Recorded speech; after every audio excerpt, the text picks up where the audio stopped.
January 21st, Saint Agnes, Virgin, Martyr. Saint Agnes was but 12 years old when she was led to the altar of Minerva at Rome and commanded to obey the persecuting laws of Diocletian by offering incense.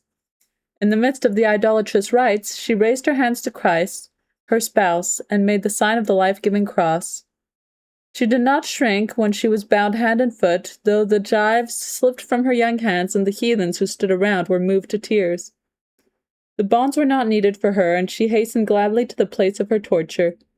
Next, when the judge saw that pain had no terrors for her, he inflicted an insult worse than death. Her clothes were stripped off, and she had to stand in the street before a pagan crowd. Yet even this did not daunt her. Christ, she said, will guard his own. So it was. Christ showed by a miracle the value which he sets upon the custody of the eyes.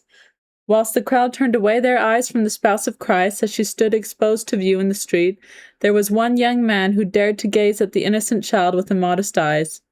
A flash of light struck him blind, and his companions bore him away, half dead with pain and terror.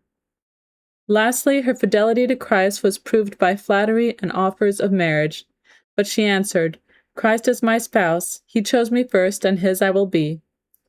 At length the sentence of death was passed.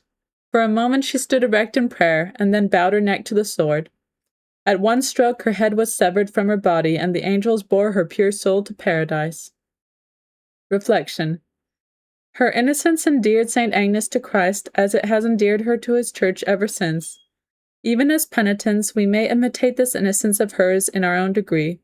Let us strictly guard our eyes, and Christ, when he sees that we keep our hearts pure for love of him, will renew our youth and give us back the years which the cankerworm has wasted.